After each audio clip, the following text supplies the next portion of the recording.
সারাদিন ফোনে চোখ ঢুকিয়ে বসে থাকো, বাড়িতে আর কেউ আছে চোখে পড়ে না? না কেন মা, কেউ কি এসেছে?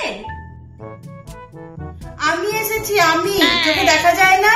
ভূতের মতন সারাদিন একা বসে থাকি, দেখতে পাও না?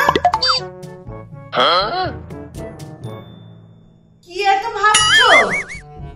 না মানে ভাবছিলাম যে আপনাকে ভূত সাজলে কেমন লাগবে।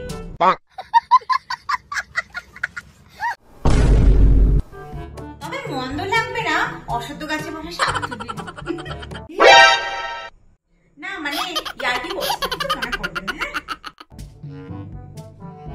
বলছি বৌমা, আজকে যে কুমড়োর ছক্কাটা করেছিলে না, একদম একদম মুখে তোলা যাচ্ছিল না। আমার মতন তো হয়নি, বাদ দাও, একদমই মুখে তোলা যাচ্ছিল না। কি বলেন না আপনি? আপনার রান্নার সাথে আমার রান্না কখনো তুলনা হয়? তাছাড়া এমনিতেও আপনার ছেলে আপনার রান্নার খুব প্রশংসা করে। আমার রান্না এমনিতেও ওর মুখে ওঠে না, রোজেও না।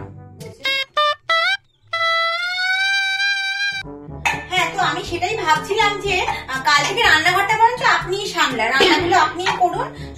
সবকিছু শেষে আপনার ছেলের স্বাস্থ্য নিয়ে কথা, ওর শরীর ঠিক না থাকলে আপনার কি ভালো লাগবে বলুন?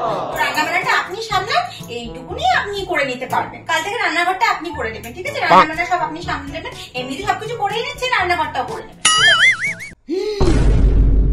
A few moments later.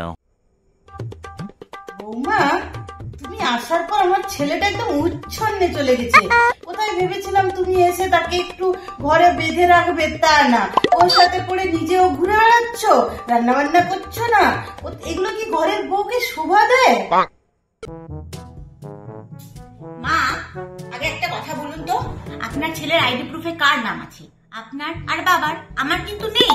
আর সব থেকে বড় কথা, বিয়ের সময় কিন্তু ও আমার দায়িত্ব নিয়েছিল, আমি কিন্তু ওর দায়িত্ব নিইনি। আর আমার কিন্তু খুব ভালো করে মনে আছে, আপনি পিছন থেকে বলেছিলেন যে বাবু বৌমার দায়িত্ব নাও, তো আমার দায়িত্ব নিয়েছিল, আমি তোর দায়িত্ব নিইনি, তো আমার এখানে কোনো কাজ নেই, আমার কোনো দায়িত্ব নেই, আমার কোনো কিছু বলার নেই। আপনি কিন্তু এরকম বললে আমি কিন্তু খেলবো না, ভালো লাগে না। কোথায়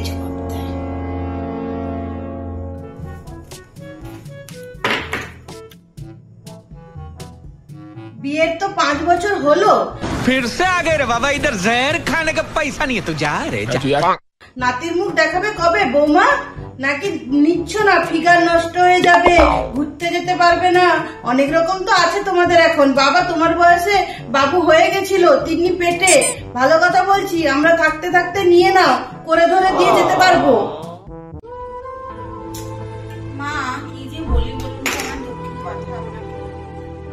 কেন, কি হলো আবার? আমি তো সেটাই সবসময় ভাবি। আমার কি মনে হয় বলুন তো, নাতি নাতি মনে হয় আপনার মুখ দেখতে চায় না, ওই জন্য আসছে না, বুঝলেন?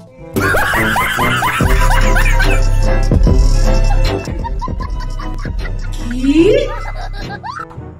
আরে আমি মজা করছিলাম, কিছু মনে করবেন না। তুমি কি ভাবো আমি কিছু জানি না? আমার ভোলাভালা ছেলেটাকে ফুসিয়ে পাশিয়ে বিয়ে করেছো মিত্তির বাড়ির সম্পত্তি পাওয়ার জন্য, তাই না? তুমি কি ভাবো আমি কিছু বুঝি না? এই সম্পত্তি আমি বেঁচে থাকতে কেউ হাতছাড়া করতে পারবে না আমার থেকে। দেখি তুমি কি করে নাও। মা, কি যে বলেন না আপনি, সম্পত্তি নেবে তা বলে? অবশ্য কথাটা ভুল বলেন, আমি ঠিক জানতাম। আশু গাছ বাবু বাড়িতে, দেখলে তো, নিজের মুখে সত্যিটা স্বীকার করলে। আশু গাছ আমি হাতে নাতে প্রমাণ দিব। আহা মা, প্রমাণে যদি দেবেন তাহলে পুরো কথাটা শুনুন আমার। হ্যাঁ বলো বলো। আপনি তো ব্যাপারটা বুঝলেনই না। এই বাড়ির আসল সম্পত্তি কে? এই বাড়ির আসল সম্পত্তি হচ্ছেন আপনি, বাবা, আপনার ছেলে, আমি, সবাই জানি এই বাড়ির আসল সম্পত্তি হচ্ছেন আপনি। তো আমরা কাকে ভালোবাসলাম? আপনাকে ভালোবাসলাম। এমনকি এই বাড়িতে যে মিনু কাজ করতে আসে, ও জানে এই বাড়ির আসল সম্পত্তি আপনি। তো অটোমেটিক আমি সম্পত্তি ভালোবাসি, তার মানে আপনাকে ভালোবাসি। বুঝুন ব্যাপারটা। যতগুলো মুখ রে।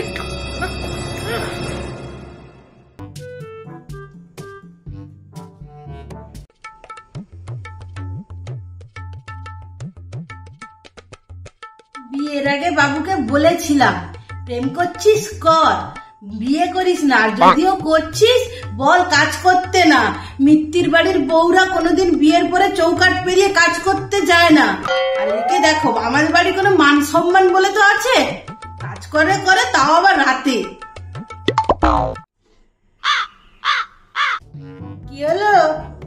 মুখে কোনো কথা নেই? অ্যাকচুয়ালি আমি অনেকদিন ধরেই ভাবছিলাম, আপনি যখন তুললেনই তাহলে একটা কথা বলি আপনাকে। মরণ দশা, এত ভনিতা করার কি আছে? যা বলার পরিষ্কার বলো। আমি অনেক রাত করে ফিরি বলে আপনাদের খুব মান সম্মানে লাগে, তাই না? তো আমি সেটাই ভাবছিলাম যে কাল থেকে রাতটা অফিসে আমি কাটিয়েই আসবো, একদিন সকালবেলায়, একদম সকালবেলায় ফিরবো, ঠিক আছে? তাহলে তো আর মান সম্মানে লাগবে না। আপনি বলুন চাটা রেডি করে রাখবেন, আমি এসে সকালবেলা আপনাকে গুড মর্নিং জানিয়ে দুজনে একদম চিয়ার্স করে চা খাবো, ঠিক আছে? Tata, by.